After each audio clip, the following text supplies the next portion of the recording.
Hello, good evening, and welcome to Iron Port here on Metropolitan Television. Iron Port is proudly brought to you by the Ghana Revenue Authority, GOIL PLC, Serene Insurance, Ghana Link Network Services, Indeed, Meridian Port Services, and the latest kid on the block, Phoenix Insurance Company Limited.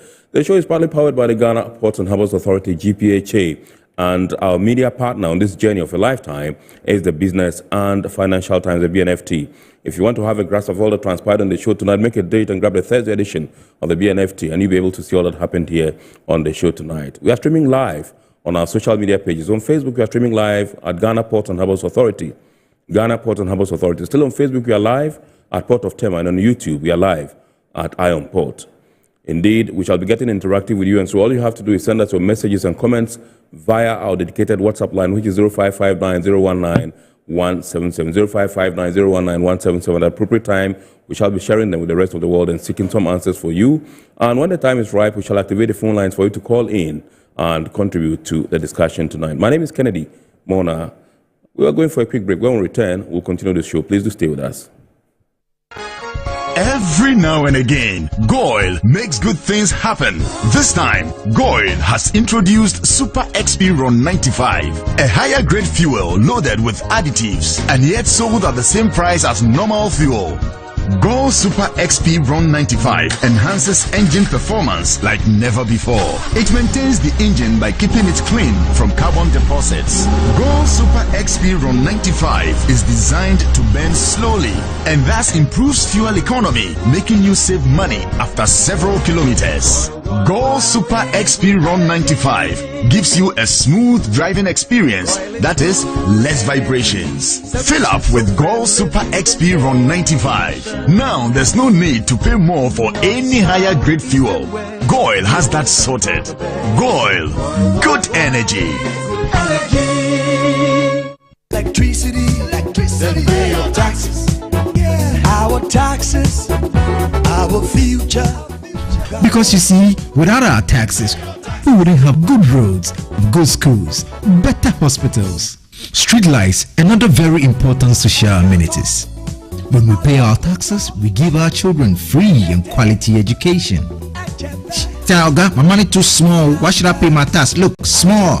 Salifo, it doesn't matter how small or big your business or income is, you still have to pay your taxes.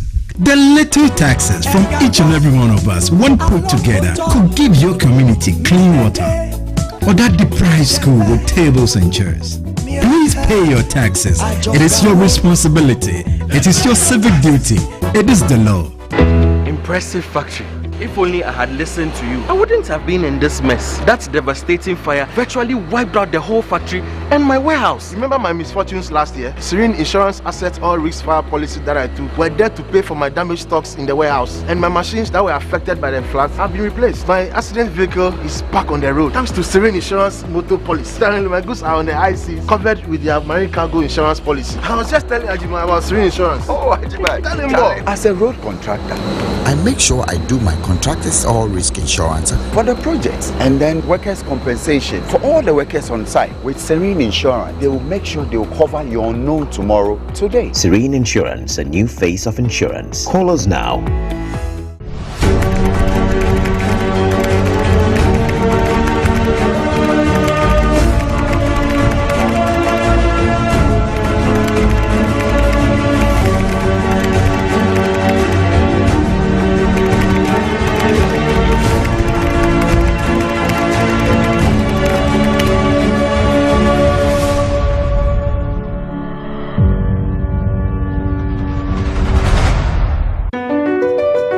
MPS Terminal 3 is Africa's new state-of-the-art container terminal at Tema Port.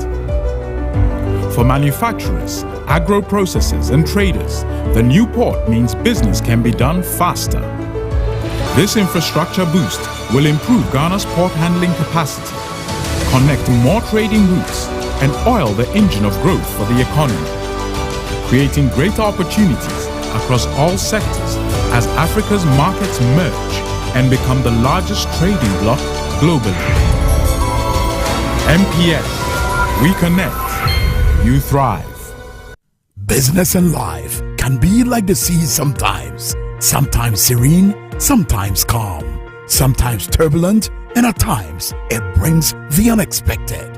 However it is like, trust Phoenix Insurance for your home, car, business, and marine insurance needs. Call 0302-246-319 or 0243-690-492. At Phoenix, you experience a delightful service delivered with wisdom.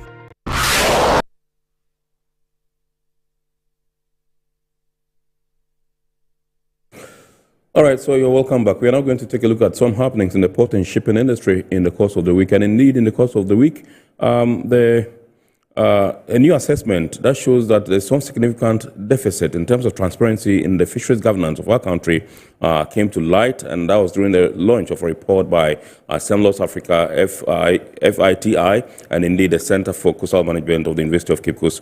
Plus, the fact that the Ship Owners and Agents Association of Ghana, SWAG, also clocked 30 years in the course of the week, and they had cause to celebrate with some stakeholders in the industry.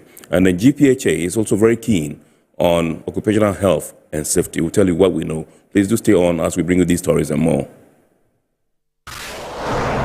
The Ghana Ports and Harbours Authority was among corporate bodies that marked the World Day of Safety and Health at Work. The International Labour Organization sets aside April 28 each year for organizations to discuss the implications a safe, healthy working environment has for the world of work, as well as how to practically implement this right in the world of work. The various speakers at the gathering drummed home the essence of inculcating a culture of health and safety at the Port of Ghana. Observing World Health and Safety Day, it means that we are indirectly observing the wealth of GPHA. If you don't have a healthy workforce, there's no way productivity would improve. I will still emphasize that as we request for good incentive for workers, we should also encourage our colleagues at the workplaces to follow the best practices of safety. We must also be part of the understanding of the SOLAS Convention. SOLAS basically is the safety of life at sea. That has its element right from the time the Titanic story began. And once we see there is no clear demarcation between the waterfront as far as the harbor and then the ocean is concerned, then it is important we understand these aspects. As Happy Safety Day, it shouldn't just be a lunch, it should be a culture, it should be a lifestyle. I would implore all of us to cultivate a safety attitude reserved not just for the workplace. It is much easier to embrace safety as a lifestyle where it is a priority, no matter what environment you find yourself in.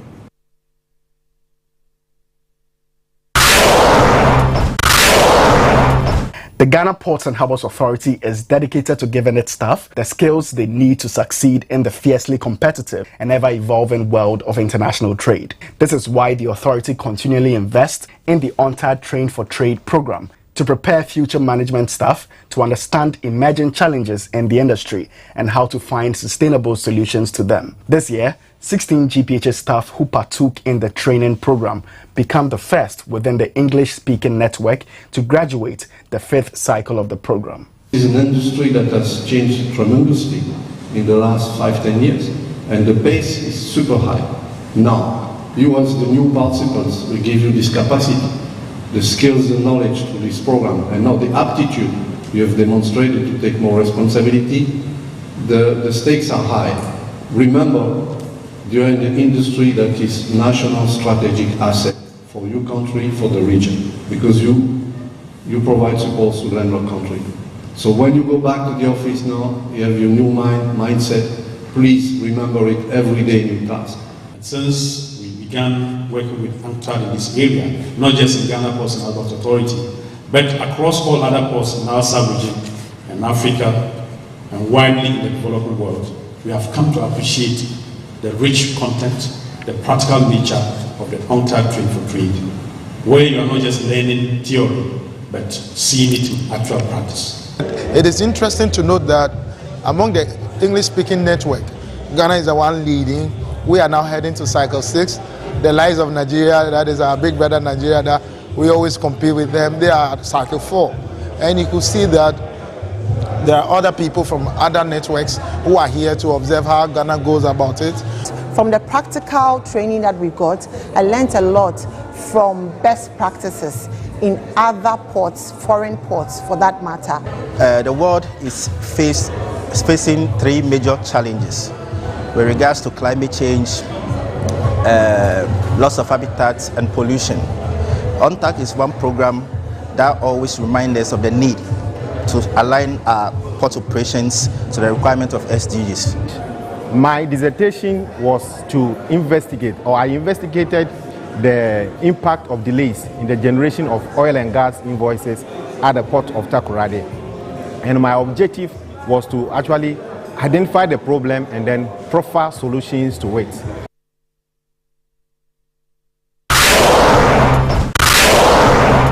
A recent finding indicates Ghana performs poorly in transparency when it comes to its marine fisheries sector. Specifically, the finding indicated that although data exists within Ghana's Fisheries Administration, majority of this data is not publicly accessible. This revelation came up during the report launch of the Assessment of Online Transparency of Ghana's Fisheries Management Information, an initiative of the Fisheries Transparency Initiative, FITI, and the Center for Maritime Law and Security, SEMLAWS Africa, with support from Bloomberg Philanthropies. During the launch, stakeholders within the fisheries sector gathered to evaluate the report and make recommendations for the future. Reacting to the report, the Deputy Minister of Fisheries and Aquaculture Development, Moses Anim, said the ministry has taken note of the gaps and the recommendations outlined in the report and will take steps to address them. We hope that FITI, SEMLAWS Africa, Bloomberg Philanthropies will work with the ministry and commission to implement the recommendations. I must add that this assessment report is a wake-up call to us to join the Fisheries Transparency Initiative. The Executive Director of the Fisheries Transparency Initiative, Sven Bierman, said the purpose of this report is to help lead Ghana's fisheries sector on a gradual upward trend towards transparency and sustainable development. At the end of the day, why we need public access to information is to contribute to the better governance of fisheries. If you look at analysis, and there's a lot of research out there, and you see which of the fish stocks around the world are doing well, it's those where there is what is called participatory governance, which means there is a balance between the national authorities making the recommendations, making policies, putting the policies into practice, and at the same time there is a non-governmental sector, businesses, civil society, the media, being able to understand what government is doing, contributing to these policies in the first place, but also exercising effective oversight. And this obviously cannot happen if one side, which is on your right side, does not have access to information to understand what is actually happening. The team lead at the Center for Maritime Law and Security, SEMLAWS Africa, Dr. Kamaldeen Ali, corroborated this objective. Yeah, it requires a certain level of digital infrastructure to be able to have information available. So that has to be looked into to make sure that there is requisite digital infrastructure to host the information and to make it available. It requires a certain level of technical expertise or personnel to be dedicated to the job of making information available. So again, it may require some recruitment, some refresher training, and certain level of expertise at the ministry and the Fisheries Commission so that can happen.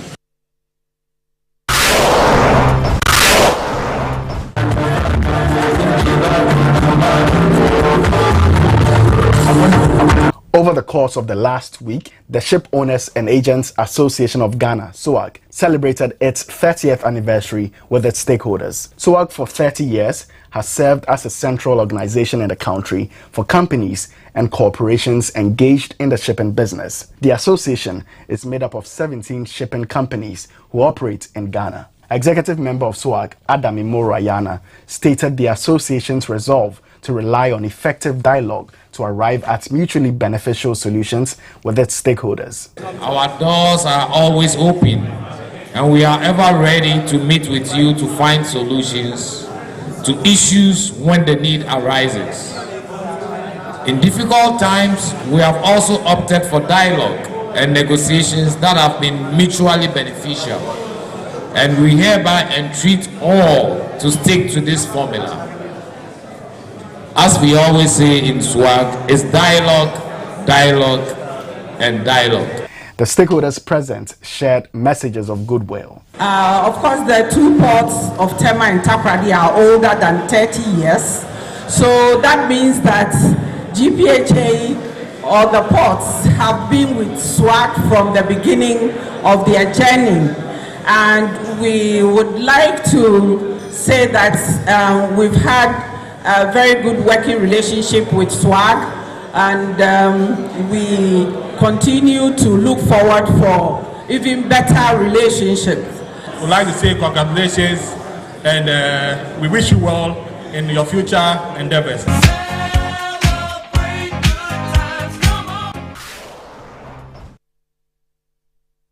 All right, so those were happenings in the port and shipping industry in the course of the week. Indeed, we are now going for some international port and shipping news.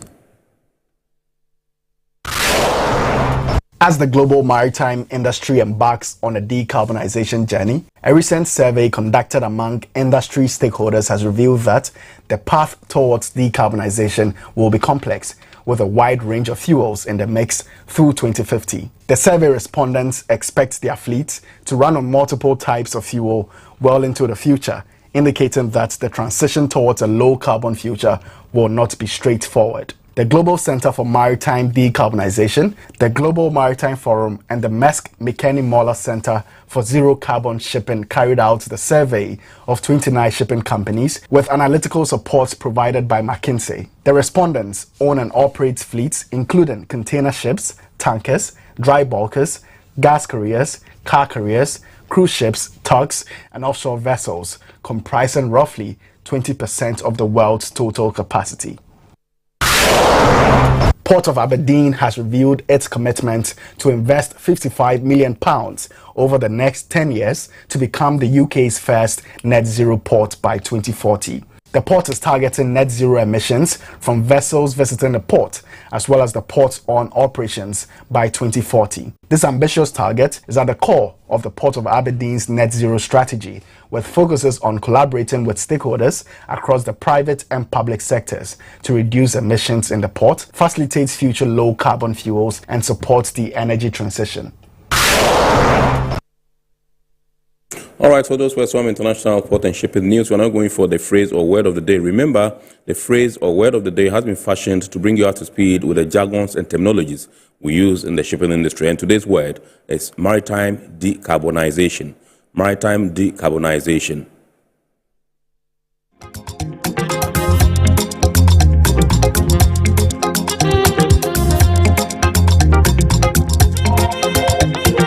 Maritime decarbonization is the process of reducing greenhouse gas emissions from the global maritime sector, with an overall goal of placing the sector on a pathway that limits global temperature rise to 1.5 degrees Celsius. Emissions reduction actions for the maritime sector includes the use of clean and efficient fuels, exhaust treatment, and carbon capture.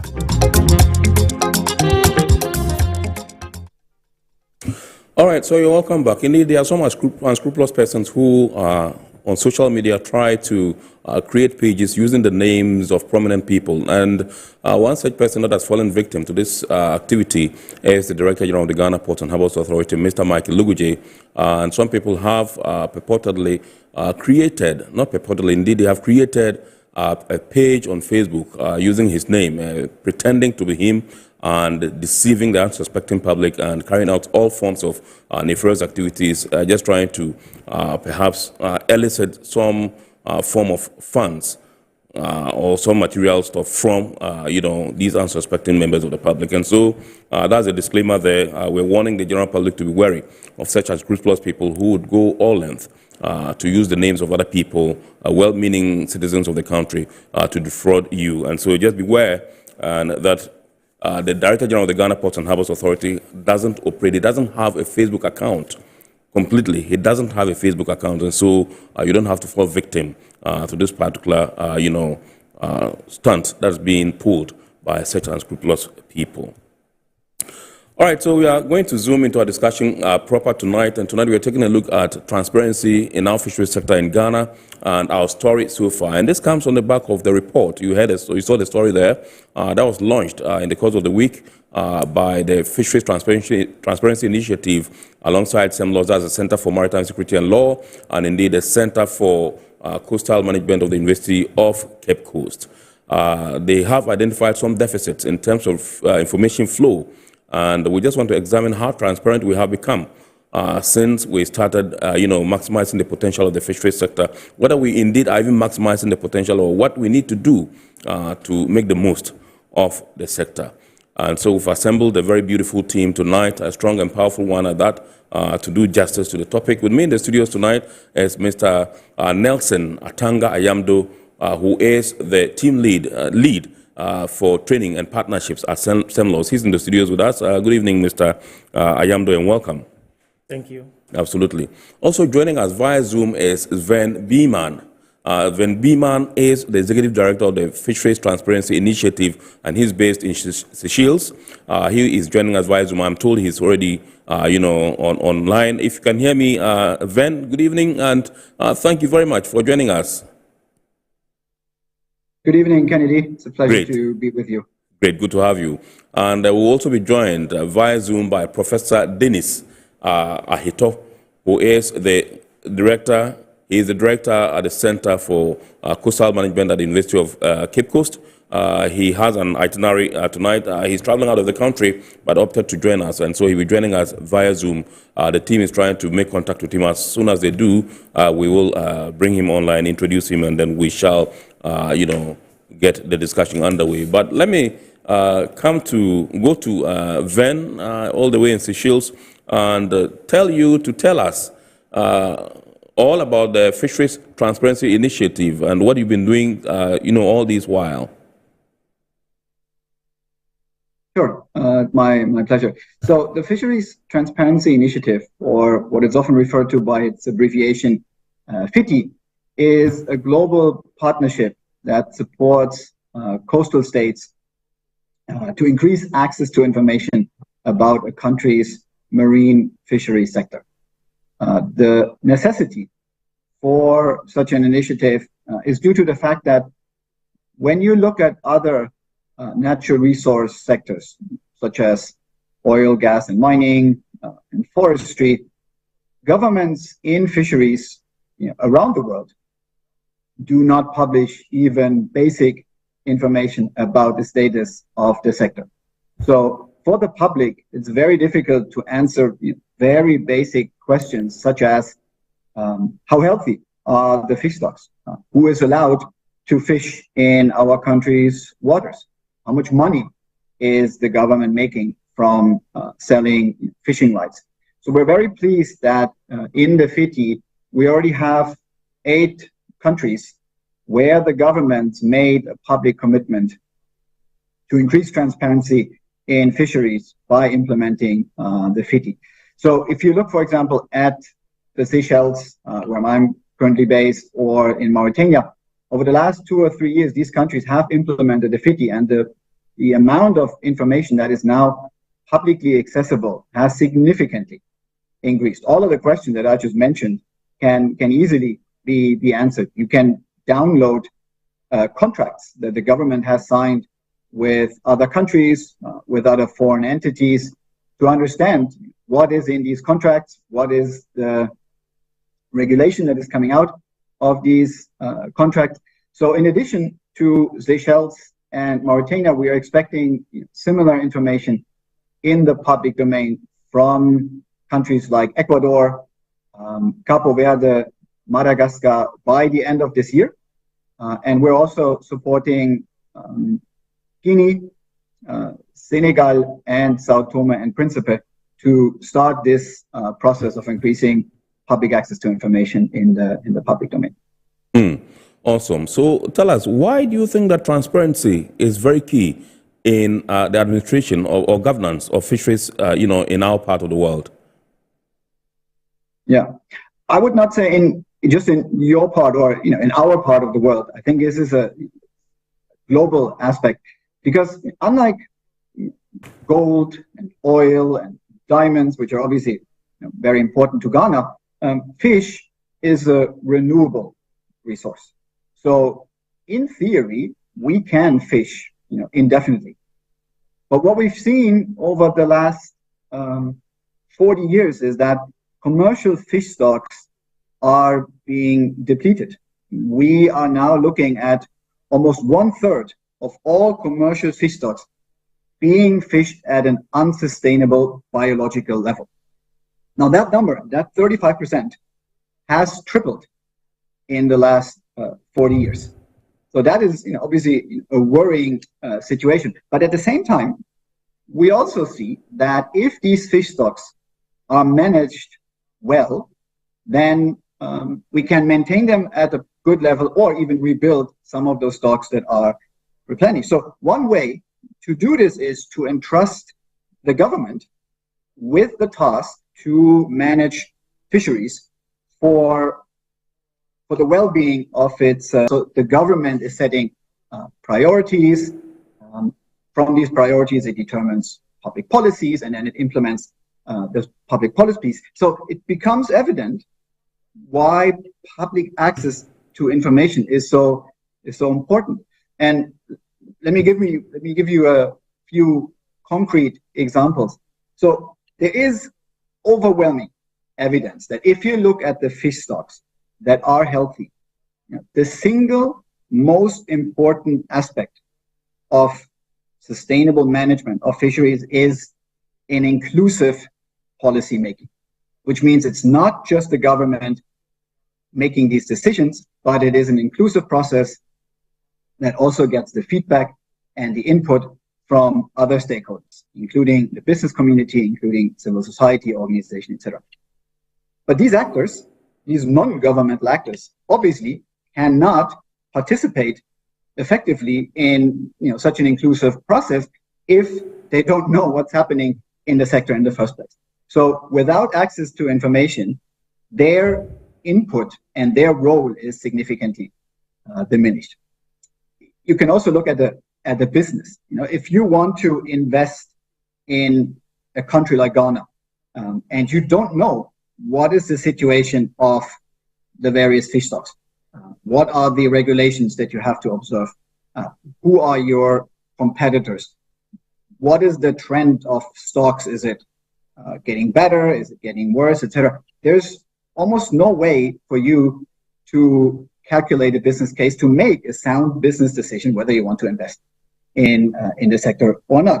And obviously, a third point is we entrust governments to manage the sector in the best interest of its people, but it is a core principle of democracy, it's a core principle of governance that there needs to be also checks and balances. And again, if we want to include non-governmental actors in this governance balance, on the one side you have the decision making on the governments, and on the other side you have effective oversight, then obviously again their role and this possibility cannot happen if they don't know what's happening in the sector. Right.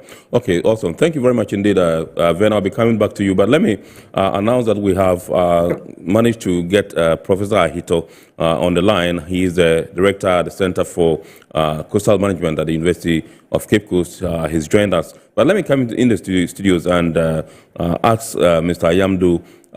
You seem, Semlos, so to speak, if I say you, I mean Semlos, yes, seem to place premium on fisheries development in recent times. I just want you to tell me some of the strides we've made so far and what role Semlos actually played as far as the recent report that was launched is concerned.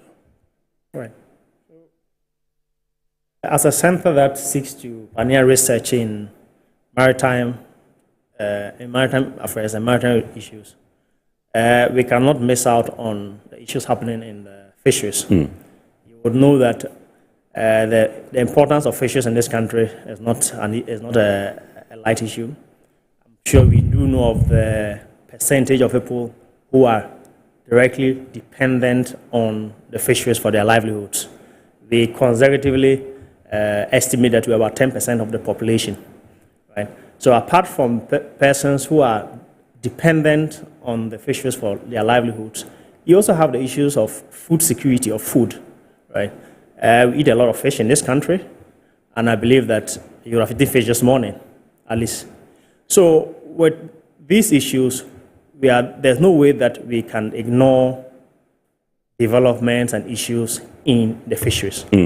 Now, as to some of the things that we have done, so this is not the only one that we have partnered with FITI to launch this report. Yeah. In the past, we were involved in at least training fishery observers that will be deployed on vessels that will go to sea. This is sometime around 2017, and then we trained at least about 100 or possibly more fishery observers for deployment on fishery vessels. We are still continuing with activities. We are currently conducting a study on transparency and accountability mechanisms in the fisheries in Ghana and then 3 other West African countries. So we'll continue to play roles and then investigate and do things of interest in the fisheries sector.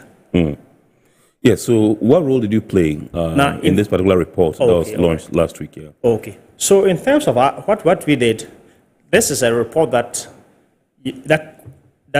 would definitely require somebody within Ghana to participate in. So for us, for our role, we had to be we had to interface between FITI and the ministry.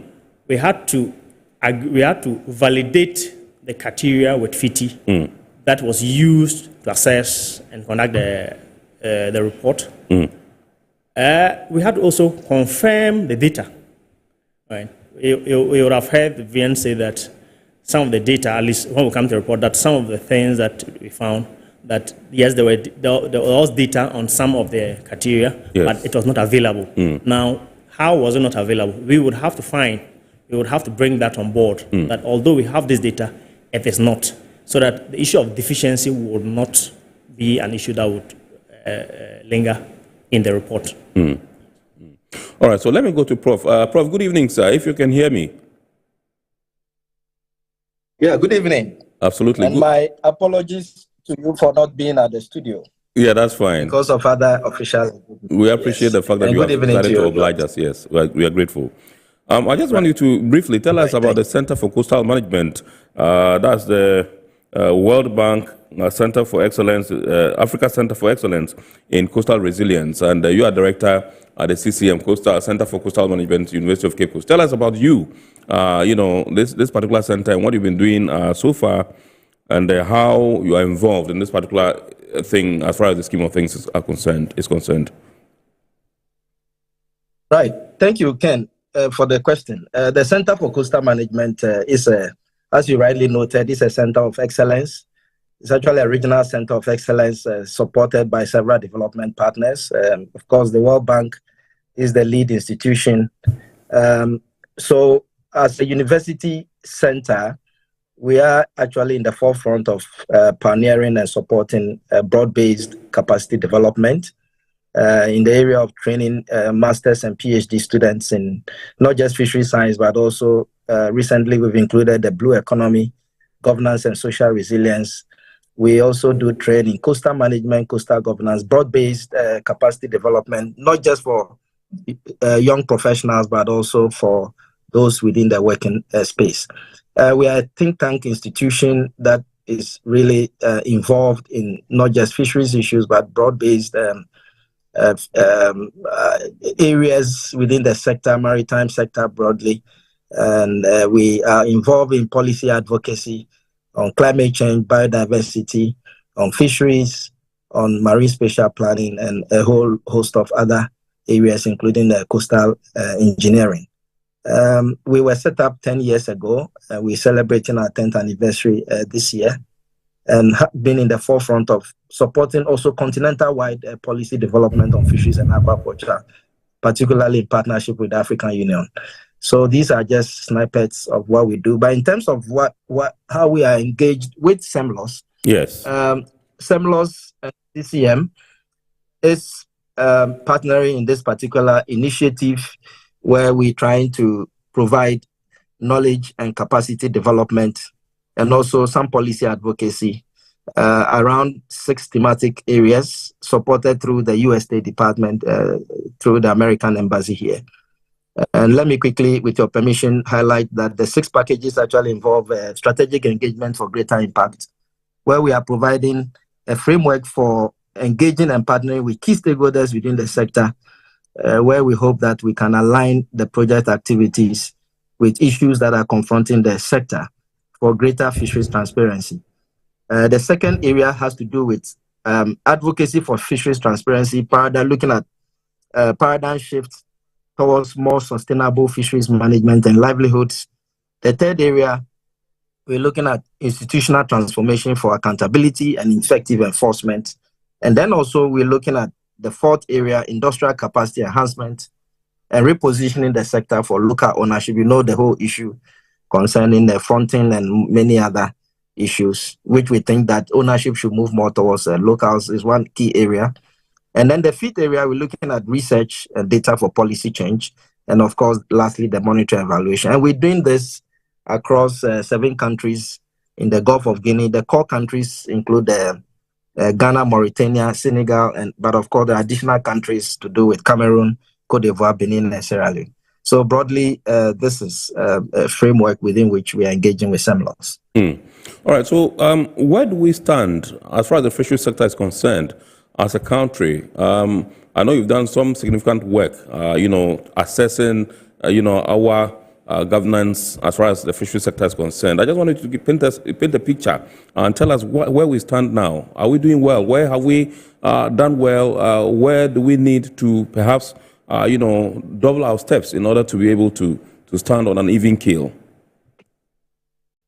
Yeah, when you talk about the fishery sector, it's actually a broad sector. So we would have to narrow down specifically what we referring to. So the fishery sector is we're talking about, well, you may want to look at whether you're talking about the inland sector or the marine sector. But of course, where the challenges has really been, which is discussed nationally, largely has to do with the marine sector. Obviously, the inland sector also is bedeviled with its own issues. But given that majority of our fish stocks come from the marine capture fisheries, we tend to focus our attention as a country in terms of policy development, in terms of research and scientific data collection and broad-based fisheries management, because it's even reflected in the fisheries management planning, where we see that most of the planning is focused on the marine sector as opposed to the inland sector. So within the marine sector, we're looking at the small-scale fisheries, we're looking at the artisanal sector, which is actually the largest sector in terms of the proportion of people who are engaged in the sector. We're talking about 70% of Ghanaians fishers who are 70% involved in that sector. Yes. And then we're looking at also the industrial sector and then, of course, the industrial sector. But where the problem largely is with the artisanal small-scale sector, because 70% of the production of what we rely on as a country usually come from the artisanal sector, who largely depend on, the pelagic stocks. And these are mid-water stocks which are within our inshore areas. The sector is bedeviled by so many challenges. There are issues of capacity deficits.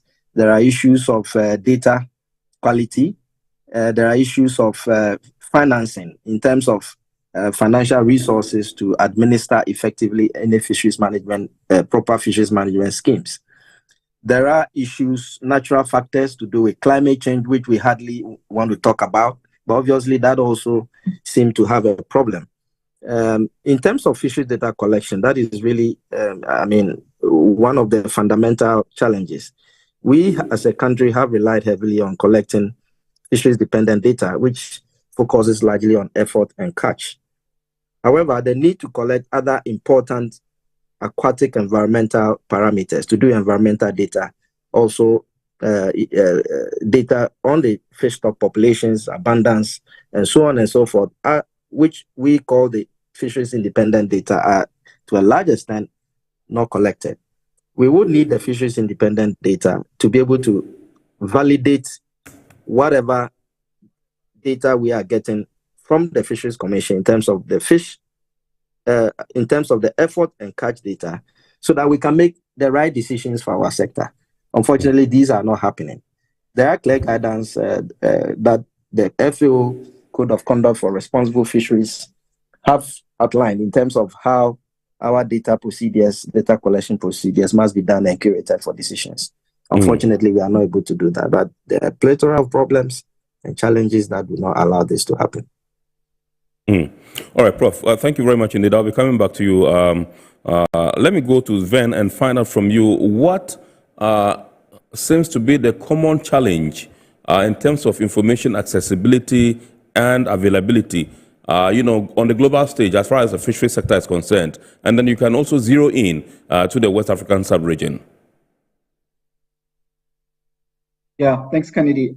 So what we see is really that there is a paradigm shift needed when it comes to transparency. As I mentioned a bit earlier, compared to other natural resource sector, transparency really, fisheries has really stayed out of the transparency limelight.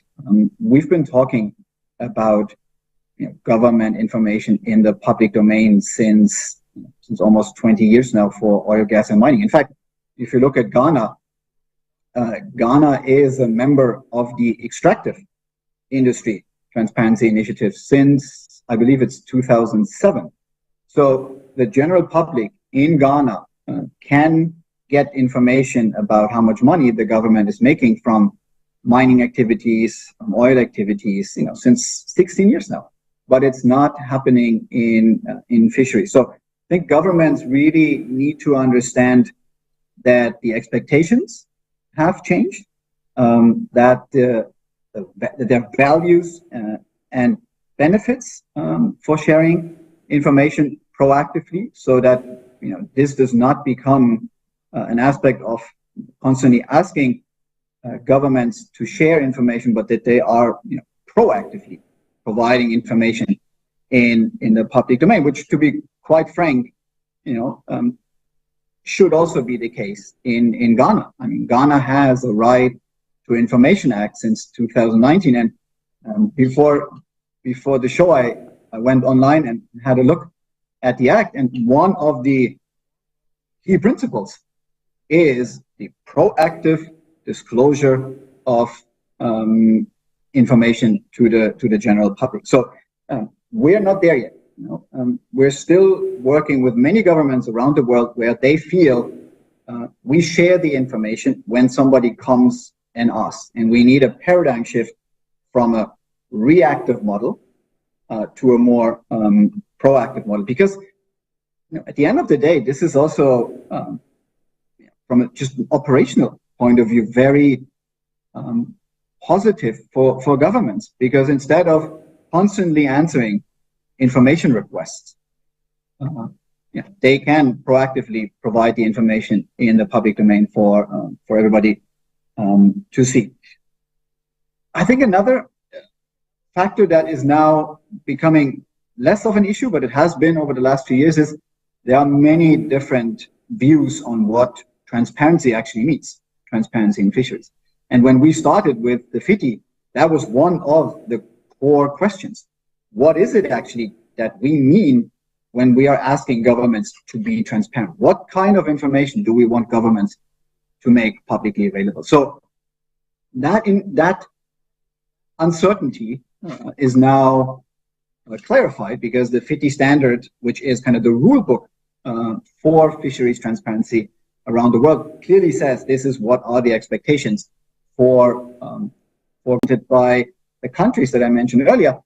Basically means governments need to publish the information they have and be transparent about the challenges that exist and the gaps that exist. So in the case, for example, of the Seychelles, they are publishing information about fisheries in the public domain since 3 years now, and has significantly improved. But that doesn't mean there are no gaps, especially when it comes to small-scale fisheries. So that is openly acknowledged, and then countries are working on closing these gaps over time. So there is a misunderstanding. There's also the need for changing, a bit the mindset from reactive to proactive. But we also have to be very clear. There are also administrations that do not want to share information in the public domain because it will put them under public scrutiny, and they are not keen on doing so for a number of reasons. All right. So, are you able to share with us examples of countries that have adopted an open approach in terms of fisheries information, where it is very easy to access information on the fisheries sector, and what advantages do they have that the other countries, including Ghana, where it's quite difficult to access information on the sector, do not enjoy? Yeah. So I think, first of all, and I said it also during last week when I was actually in Ghana, is that the FITI is not asking governments to do something that they are not supposed to do in the first place. I mean, imagine you are the shareholder of a company. You will not get access to every single accounting transaction, but you do get information on an annual basis how the company is doing from a financial aspect. And this kind of big picture information, number of vessels, number of contracts, stock assessments, subsidies, information on beneficial ownership, these big areas of fisheries management, this is what the FITI is trying to work with governments to make it increasingly publicly available. So what we're seeing from the countries that are already implementing the FITI is, I think, foremost, a huge trust dividend, not only from international partners, but also from national stakeholders, because the government is clearly putting information online. It's clearly showing here are the gaps.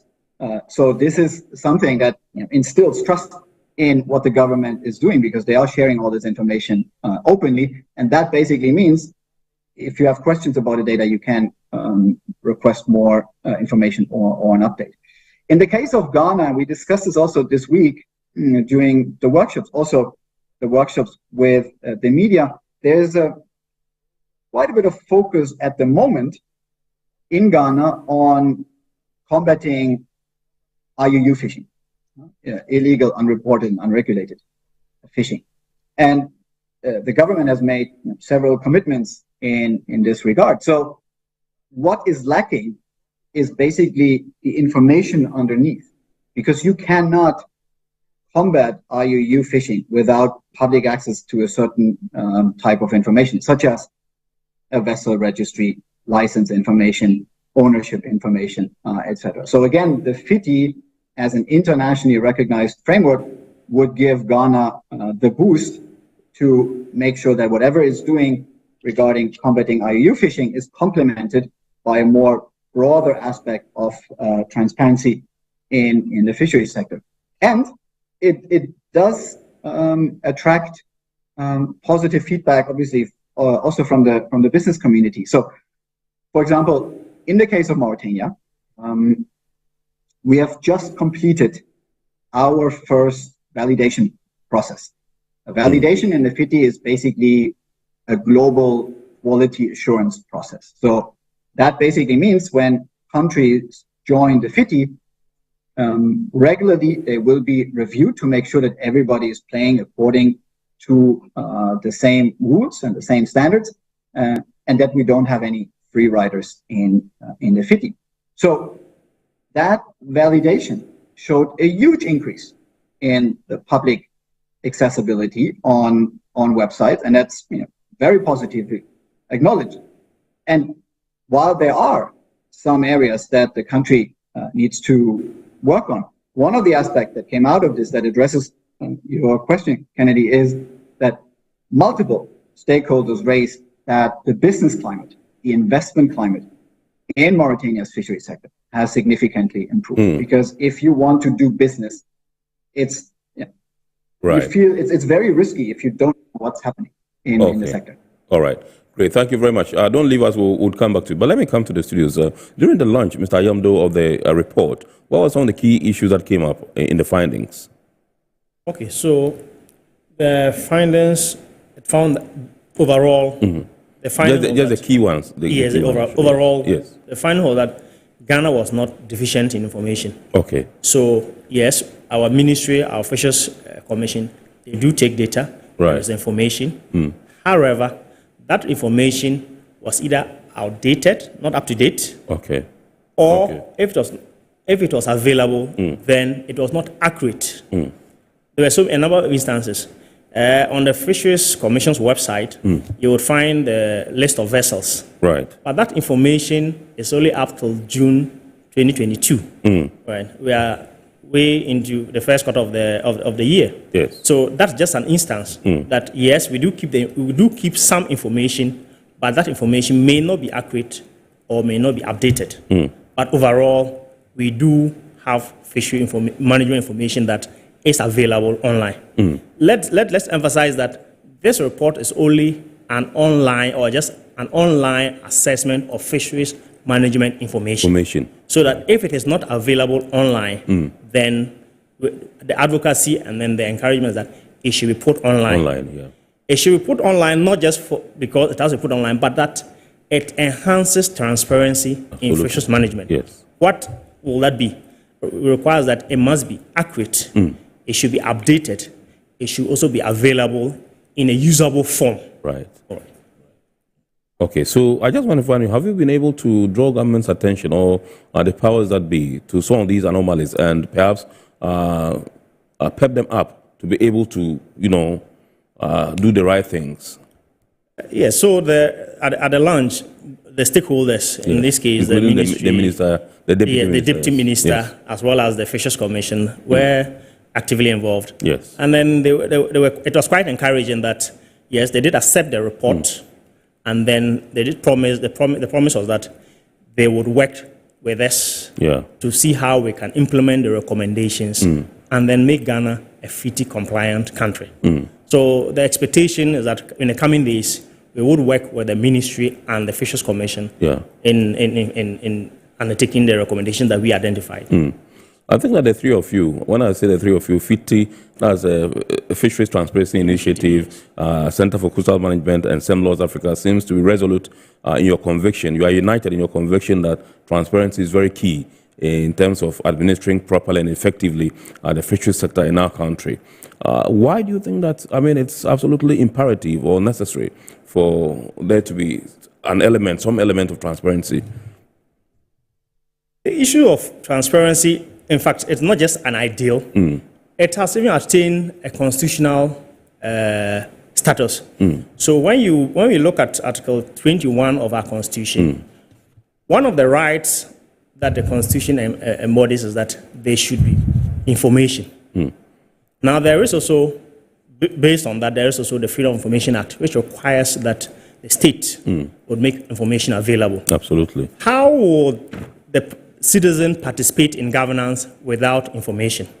So the imperative is that, yes, transparency is an imperative for good governance, and other for the citizens and stakeholders to participate in good governance. Then there is a need for information. So not just information, but information that would meet the test of it being available, it being accurate, and it being adequate. All right. Okay, let me go to Prof. Ahito and I'll find out from you, Prof. Day 2 of this particular thing. I was there when you organized the training program for media personnel. That was on the distant water fishing vessels. Oh, Prof is off. Okay, all right. All right, once we get him out, I'll pose that question to him. But let me come back to you, Mr. Ayamdo, and trying to find out from you why you think that it was very important for you to come together and perhaps bring the media, for that particular training program, which I was privileged to be part of, on the distant water fishing vessels. Right. So this is a project that, as Prof has already indicated, the scope of the project and then the packages. Would have to bring the visibility to the issue of distant water vessels. Right. It's the media that would bring this issue up. Now, the purpose was to then train the media on what distant water fisheries vessels are in order to build their capacity to bring up the issue. Yes. Once the media is trained, then they are able to understand the nuances of the problem. Without the media, it will be very difficult to champion and advocate for the issues that bedevil the country's fisheries as a result of the malign effects of foreign distant water vessels. Yes. So yes, the media is a very good partner in this endeavor. Yes. And that is the reason why we had to partner with TCM to embark on this training. And I believe that as a participant, you were a bit enlightened as to some of the issues that you probably did not know. Yes, absolutely.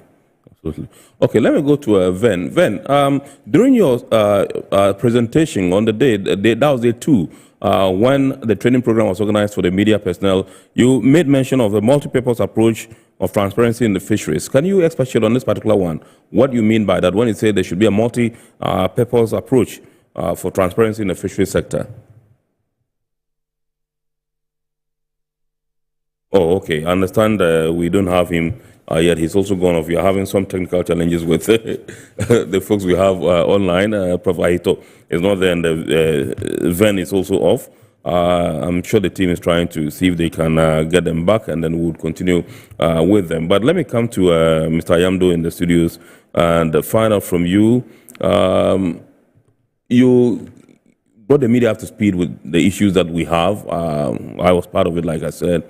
And then, you are trying to get us to perhaps be quite vibrant, in terms of drawing the powers that be's attention to issues affecting the sector, issues impacting negatively on the fisheries sector and all that. I just want to find out from you why you think that it is important that if we are those that are, the watchdogs, and we are able to bring the issues up and the right strings are not pulled in order to get, the powers that be to act on them, won't we be operating perhaps maybe in a vacuum?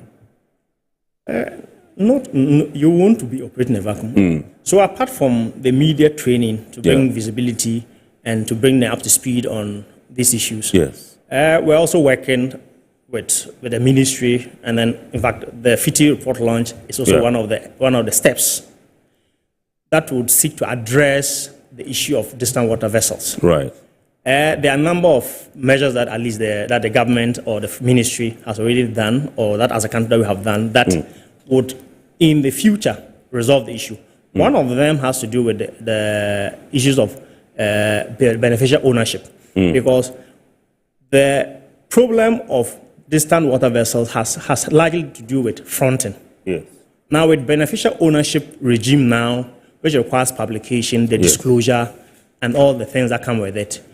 Now, it will be difficult at a point to now front for these vessels, so that without being a Ghanaian, if you are the beneficial owner of a vessel that is going to fish in our waters, you won't be able to.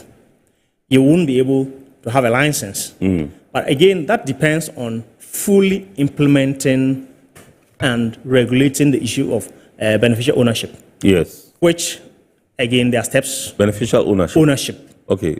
Tell us when you say beneficial ownership. Beneficial ownership, all right. So what happened? What the issue is that in order to have a efficient vessel in Ghana or a license, it's an issue reserved for Ghanaians, largely reserved for Ghanaians. Absolutely.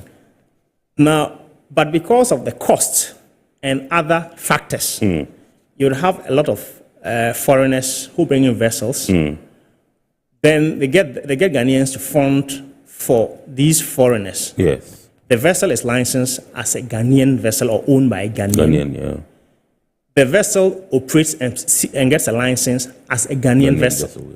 But in reality, the person who is at the background, the person who is the ultimate beneficiary of the proceeds, is not a Ghanaian. Right. It is not that person, that Ghanaian who is on paper. Okay. Right? So beneficial ownership now requires that in registering or incorporating a company that would be applying for the registration of the vessel, fishing vessel, or applying for a license, you would have to first of all declare who is the beneficial owner of that vessel. Right. So yes, so these are the part of the steps that are being taken to curtail the issues of distant water fleets that's within our waters. Right.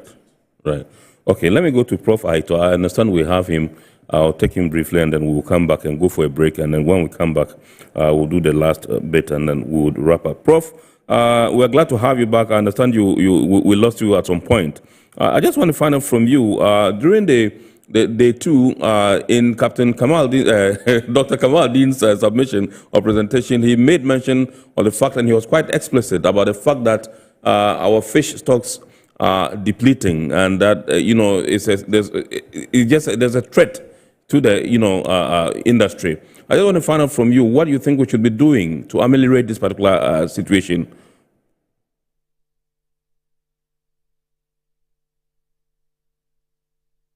Okay, I think Prof, we still don't have him, but we'll go for a break. When we return, we'll continue the discussion. Please do stay with us.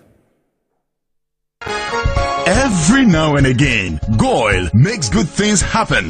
This time, Goil has introduced Super XP Ron 95, a higher grade fuel loaded with additives and yet sold at the same price as normal fuel. Goil Super XP Ron 95 enhances engine performance like never before. It maintains the engine by keeping it clean from carbon deposits. Goil Super XP Ron 95 is designed to burn slowly and thus improves fuel economy, making you save money after several kilometers. Goil Super XP Ron 95 gives you a smooth driving experience, that is, less vibrations. Fill up with Goil Super XP Ron 95. Now there's no need to pay more for any higher grade fuel. Goil has that sorted. Goil, good energy. Electricity, then pay your taxes. Our taxes, our future. Because you see, without our taxes, we wouldn't have good roads, good schools, better hospitals, street lights, and other very important social amenities. When we pay our taxes, we give our children free and quality education. Talga, my money too small. Why should I pay my tax? Look, small. Salifo, it doesn't matter how small or big your business or income is. You still have to pay your taxes. The little taxes from each and every one of us, when put together, could give your community clean water or that deprived school with tables and chairs. Please pay your taxes. It is your responsibility. It is your civic duty. It is the law. Impressive factory. If only I had listened to you, I wouldn't have been in this mess. That devastating fire virtually wiped out the whole factory and my warehouse. Remember my misfortunes last year? Serene Insurance Asset All Risk Fire policy that I took were there to pay for my damaged stocks in the warehouse, and my machines that were affected by the floods have been replaced. My accident vehicle is back on the road thanks to Serene Insurance motor policy. My goods are on the IC, covered with their marine cargo insurance policy. I was just telling Ajima about Serene Insurance. Oh, Ajima, tell him more. As a road contractor, I make sure I do my contractors all risk insurance for the projects, and then workers' compensation for all the workers on site. With Serene Insurance, they will make sure they will cover your unknown tomorrow today. Serene Insurance, a new face of insurance. Call us now.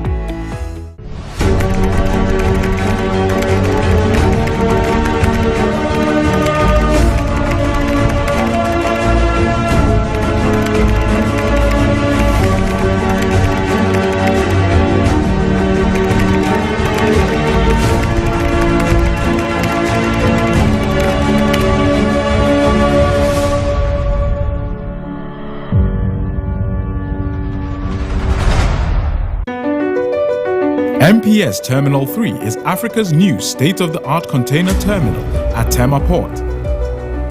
For manufacturers, agro-processors and traders, the new port means business can be done faster. This infrastructure boost will improve Ghana's port handling capacity, connect more trading routes, and oil the engine of growth for the economy, creating greater opportunities across all sectors as Africa's markets merge and become the largest trading bloc globally. MPS, we connect. you thrive.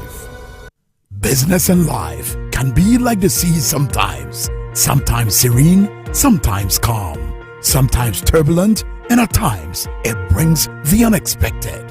However it is like, trust Phoenix Insurance for your home, car, business, and marine insurance needs. Call 0302-246-319 or 0243-690-492. At Phoenix, you experience a delightful service delivered with wisdom.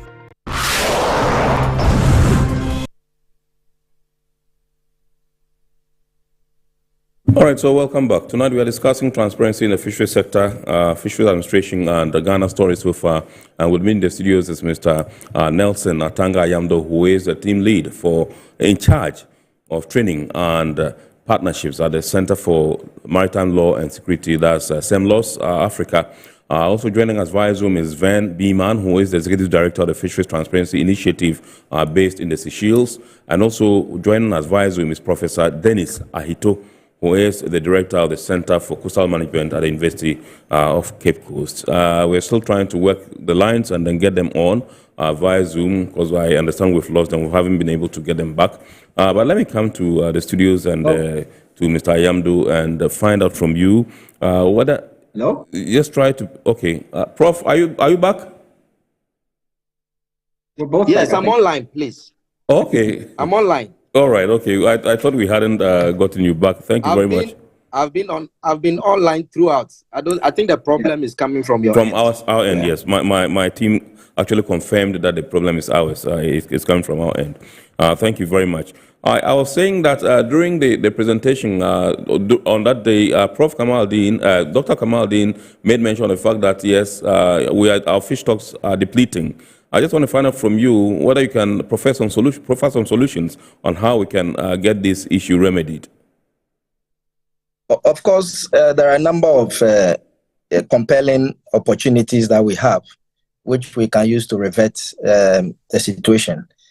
We need to, first of all, reduce efforts, the number of fishermen and fishers. And not just that, we need to reduce the number of vessels that can allow us to fish sustainably.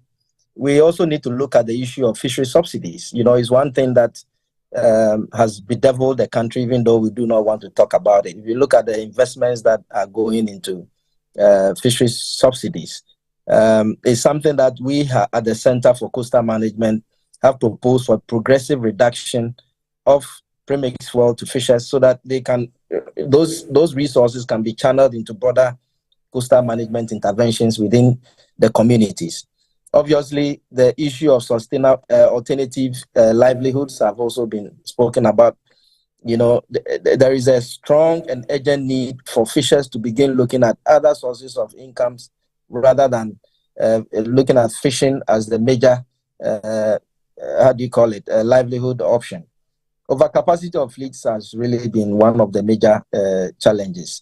However, we should also point to the numerous illegal fishing practices, and obviously being one of the key issues of which IUU, the impact of distant water fishing fleets. So there's a broader need for enforcement and regulation of the way and manner we are managing the fisheries, which currently is quite poor. So these are some interventions that we need to look at. But ultimately, the FAO Code of Conduct, if you read the paragraph 6.4, has stated clearly that the conservation and management of fisheries must be based on the best scientific knowledge that is available at any point in time.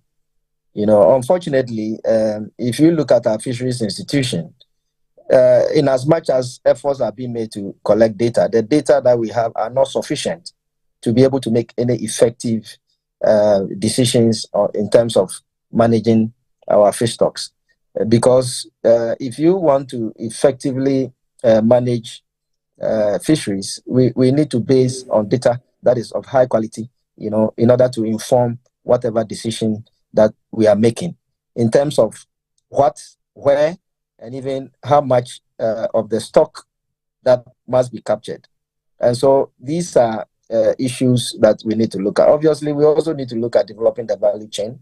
You know, if we are reducing the number of fishers, can we also look at management measures that feeds into value chain development in terms of processing post-harvest to reduce post-harvest losses, of the fish stock. But by and large, I think the issue also goes beyond just the data and the commitments by government to put in place measures to address this issue. We need to look at broader marine spatial planning opportunities where, within the context of the blue economy, we are also able to identify other areas where fishermen could play a role. So on the part of government, I think the fisheries management plan has been put in place. The major challenge is the resources to implement it. And so more investments in the implementation of the fisheries management plan, I mean the new one currently in full force, which is also gazetted, is running to, I think, 2025. It just came into force last year. We need to significantly look for resources to finance it. And I think government must make a lot more commitment at that so that we can limit the fishing efforts, optimize economic and social, obviously ecological sustainability of capture fisheries. So these are some solutions, even though it will not come that easy. Yeah. We need to also monitor the environment of our waters. The illegal mining activities are obviously also impacting negatively on our fish stocks. If you look at all that is happening in the country, most of these pollution, from heavy metals, from effluents from agricultural activities and other mining activities are eventually ending up in the marine environment. And these are all sources of environmental impact on our stocks that we need to look at. So monitoring and enforcement is key. And financing of the sector is another. Right, Prof. Before we allow you to go, finally, I just want you to tell us how public and private sector players can collaborate, to ensure a very sustainable fishery sector for our country. I think my colleague Nelson Ayamdo has actually given a very vivid account in terms of beneficial ownership, where the local people pretend to be involved in the fishing sector, when in actual fact it's foreigners who are dominating the sector. And largely because the locals do not have the capacity in terms of the financial muscle to be able to enter into the sector. The licensing regimes are quite expensive, as has been noted. Obviously, running the industry in terms of capacity development, and even the captains, are not from our countries. So where the private sector comes in response to your question, is how do we look at modalities that effectively supports the local people to lead the industry, as opposed to having foreigners who come to fly our flags, within the sector. So the private sector could provide some resources and finance local people, because that is the only way I think that the private sector could play a role in terms of getting nationals into the sector. There's really a lot of money in fishing activities. If you look at the data, you realize that the fisheries itself is a renewable resource compared to gold or oil and all that, which are non-renewable. Yeah. If we are able to manage the fish stock sustainably, it will be there in perpetuity. You don't need too many fishermen. We just need to put in place very prudent management measures, which have been tried and tested elsewhere, and has brought huge economic benefits to many countries in Norway, in the US, and many other developing countries. Even in North African countries, in Egypt, in Morocco, and all that, they've really made it economically. Yeah. Using fisheries as an entry point to the blue economy, harnessing the potential of the blue economy. So I think the private sector certainly have a role to play in terms of how they support local industries and local people and also academia to push this issue forward. Right. Thank you very much indeed, Prof. We are deeply grateful to you for obliging us today. You have a very tight itinerary. You're traveling out of the country, but you took time off to join us for this discussion. We are deeply grateful to you, and I am certain that in future we'll have more deeper discussion on this particular issue. We're grateful to you. Professor Dennis Aito is the Director at the Center for Coastal Management, University of Cape Coast. We are grateful to you, Prof. Let me come to Ven. If you can hear me, Ven, I just want to find out from you briefly whether you have any recommendations for Ghana in terms of the administration of the fisheries sector, and why you think it's important for Ghana to join FITI. Yes.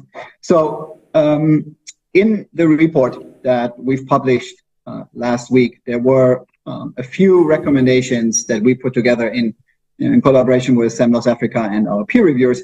And there are some recommendations that I would say are basically low-hanging fruits. What we've seen in the report is that while there is a significant deficit of transparency when it comes to Ghana's fisheries, the report also showed that Ghana is not data deficient.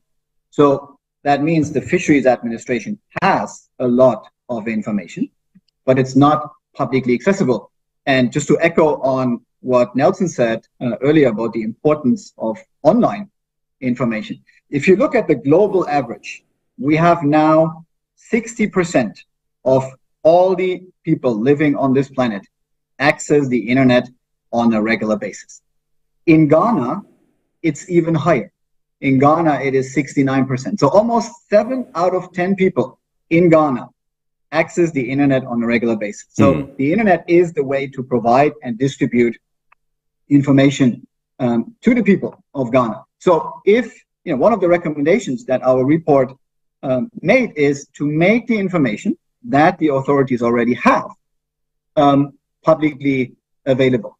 One of the points that I was asked while I was in Ghana last week, and that echoes a little bit your question, Kennedy, what should be done now, was the aspect of the closed fishing season.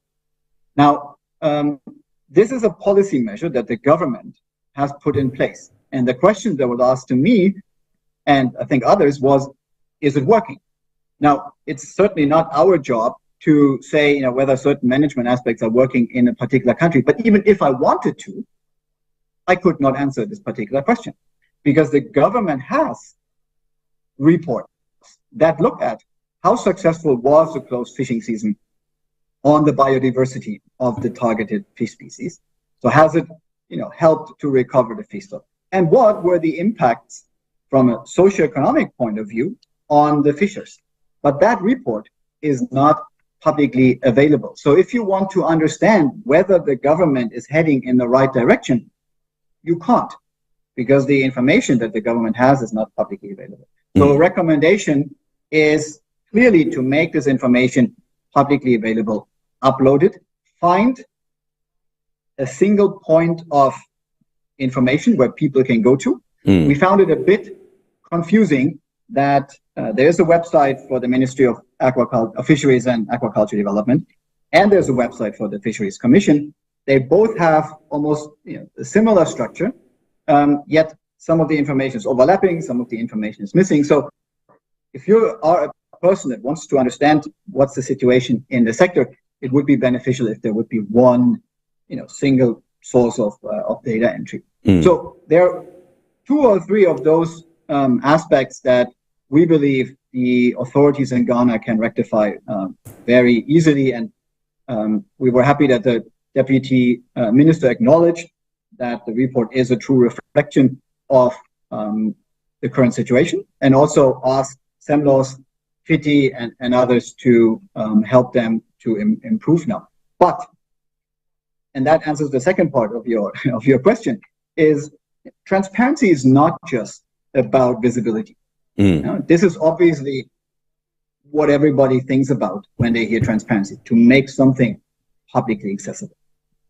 But if we have a great website in Ghana, let's say in a year, with all the information publicly available, But the other stakeholders, like the fishing associations, like the business community, like the CSOs in the country, don't understand the data or don't have the ability to use the data and sit together with the government to discuss certain policy measures that they are planning, then this, increased access to information does not lead to better management. And as I said earlier, at the beginning, if you look globally at the stocks that are doing well, right, one theme that all have in common is there is an inclusive process on how policies have been made. So that's why we strongly believe that Ghana should join the other West African countries, join the Fisheries Transparency Initiative, because the FITI has this dual aspect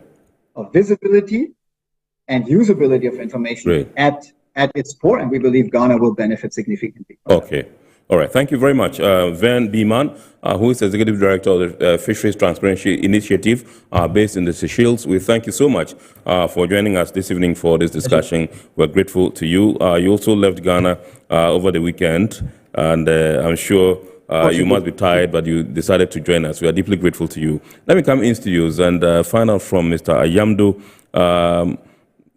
I just wanted to paint for us a picture of what a successful or a well-managed sustainable fisheries sector looks like, what the benefits would be, and how Ghana can get there. Just briefly, we have barely 2 minutes to go.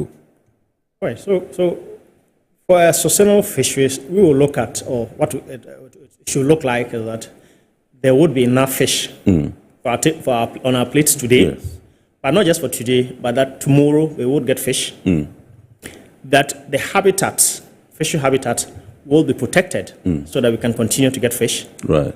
And that the livelihoods of the 10% of the population that we estimate that depend on the fisheries will be protected. Yeah. And of course, there would be adequate enforcement of fisheries regulation. Right. We've said that regulations without or law without enforcement is just like it's advice. Right. We don't want it to be that way. So we think that a sustainable fishery should do these things. There should be enough fish. They should protect the habitats, should protect the livelihood of those whose lives are dependent on the fisheries. Right. And then there should be adequate enforcement of fishery regulations. Right. And so what next for SEMLOS? SEMLOS, yes, we would continue to collaborate and partner with other CSOs, institutions like CCM, and work with the government. In this case, the Ministry and as well as the Commission, in projecting and advocating for improvement in the management of the fishery sector. All right. I must also commend you for that wonderful training you carried out. Thank you. We enjoyed it. It was quite impactful and quite detailed and comprehensive. And the simulation exercise that we undertook there, was also quite good, breaking us into groups and trying to get us to do what we think you can do to help us. We're deeply grateful to you for that. And so this is where I also say thank you to you, Mr. Nelson Atanga Ayamdo, lead in charge of training and partnerships at Center for Maritime Law and Security Africa, SEMLOS Africa, who also joined us in the studio tonight for this discussion. Remember, tonight we've been taking a look at fisheries transparency in the fisheries administration in Ghana and our story so far. And we've been doing the discussion with Mr. Nelson Atanga Ayamdo from SEMLOS, Mr. Van Beeman from FITI, that's the Fisheries Transparency Initiative, who is in the Seychelles, and then Professor Dennis Ahito, who is from the University of Cape Coast, that's the Center for Coastal Management, CCM. He also joined us via Zoom. And we thank them so much for making a date and for obliging us this evening. Remember, you can watch the brief version of Iron Port on Ghana Television on Wednesday at 8:30 p.m. We say a big thanks to our sponsors, Ghana Revenue Authority, GOIL PLC, Serene Insurance, Ghana Link Network Services, Meridian Port Services, and indeed Phoenix Insurance Company Limited. Remember, the show is powered by the Ghana Port and Harbours Authority. And next week, God willing, on Sunday, we shall bounce back with another wonderful edition of Iron Port. We entreat you to keep watching the rest of our programs and have a super week ahead. And good evening. My name is Kennedy Mona.